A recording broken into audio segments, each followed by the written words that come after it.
காசி தமிழ் சங்கம் 4.0 தமிழ் கற்காலம் என்ற தலைப்பில் தமிழ் கற்றுக்கொள்வதற்காக வருகை தந்துள்ள உத்தரப்பிரதேச மாணவர்களுடன் ஆளுநர் ஆர்.என். ரவி உரையாற்றி வருகிறார். அந்த காட்சிகளை பார்க்கலாம். एक उद्देश्य को लेकर के आए और इस उद्देश्य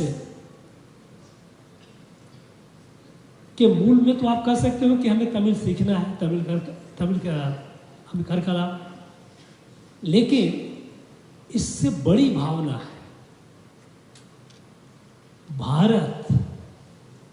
जब कहते हैं ना एक भारत श्रेष्ठ भारत, ये एक सिर्फ नारा नहीं है।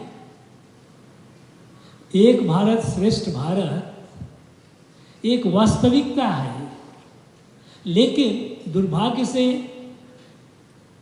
कॉलोनियल पीरियड के बाद, अंग्रेजी शासन के बाद और अंग्रेजी शासन के बाद आज़ादी के बाद भी एक लंबे कालखंड तक हम अपने आप में अंदर सिमटते गए। भारत की उत्पत्ति किसी राजा ने नहीं की है। भारत का उद्भव किसी आर्मी या आर्म्ड इन्वेजन से नहीं हुआ है। किसी राजा महाराजा पराक्रमी राजाओं का देन नहीं है। भारत एक सभ्यता और संस्कृति से उद्भव हुआ है। हमारे वेदों में जो ज्ञान दिया गया कि हम सब एक हैं। वेद का मूल मंत्र क्या है? मूल ज्ञान। वेद का मूल ज्ञान कि मनुष्य, समाज और सृष्टि ये सब एक है, एक दूसरे से अलग नहीं है। Integral view of life, individual, collective and creation, they are integrally one, एक है।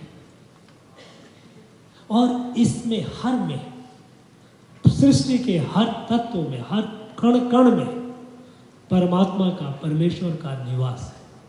तो हम उसमें देवत्व देखते हैं। सब इस भावना को हमारे ऋषियों ने, मनीषियों ने, मुनियों ने जुग जुग तक इस भावना को पूरे भारत में इसको प्रसारित किया। जितने भी हम देख रहे हैं अलग अलग चेहरे हैं, आप 300 आए हो अलग अलग, हम सब, लेकिन मूल में हम एक वृक्ष की तरह हैं।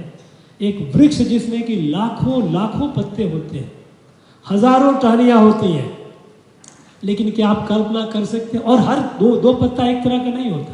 गौर से देखना, कभी दो टहनी, दो शाखाएं एक नहीं होती। लेकिन कभी कोई एक शाखा, कोई एक पत्ती वृक्ष से अलग रह सकता है क्या? नहीं रह सकता। एक फूल में देखो कितनी पंखुड़ियां होती हैं, सब मिलकर के एक अच्छा फूल लगता है, सुंदर फूल। हर पंखुड़ी अलग है, दो पंखुड़ी एक तरह का नहीं। लेकिन कोई पंखुड़ी उस फूल से अलग हट करके नहीं रह सकती। इस भावना से कि इस विविधता, जो विविधता हम देख रहे हैं, उसके अंतर्निहित एकता जो है, उस एकता का आभास और अनुभव, इसका ज्ञान हमें वैदिक ऋषियों ने दिया था।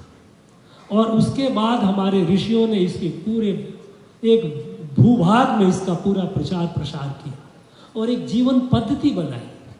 जीवन पद्धति जिसमें हमने कहा ना, हमारी आदतें अलग हो सकती है, नहीं, मैं नहीं मानता।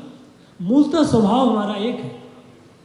आप में एक अहिंसा की भावना, दूसरे अतिथि, अनजान व्यक्ति जो घर में आता तो कहते हो ना, अतिथि देवो भव। एक क्यों? कि हमारे मूल में ये बात डाल दी गई है कि वो व्यक्ति भी परमात्मा का रूप है। हम भले ही इसको हम कॉन्शियसली रूप नहीं, हम एक्सेप्ट नहीं करते, शायद हम इस चीज़ को जानने का प्रयास नहीं करते, लेकिन हमारे सब कॉन्शियस में ये बात हमारे हजारों साल के संस्कार में डाल दिया गया।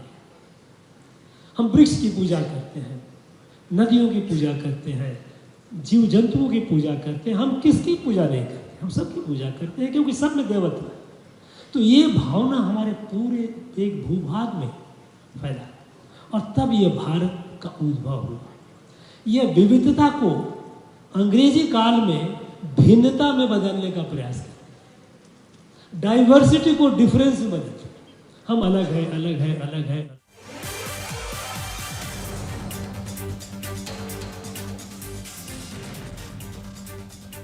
மதுரை மக்களே, மதுரை சிட்டிக்குள்ள அதுவும் உங்க பட்ஜெட்குள்ளேயே பிளாட் வாங்கணுங்கிற கனவு இப்போ கை கூடி வந்தாச்சு. மதுரையின் முதல் ப்ராஜெக்டில் ரோட்டுக்கு காசு இல்லாததால் 72 மணி நேரத்தில் 533 மனைகள் விற்கப்பட்டன. மீண்டும் ரோட்டுக்கு காசு இல்லாமல் பிரீமியம் வில்லா மனைகளை மதுரை வேலம்மாள் மருத்துவக் கல்லூரி அருகில் அறிமுகப்படுத்துகிறோம். Launching G Square Valley Crest, Madurai Velammal medical college அருகில். Early bird price RERA approved villa plots வெறும் 9.9 lakhs %. சிட்டிக்குள்ள பிளாட் உங்க கனவு வீட்டுக்கான perfect spot. For bookings call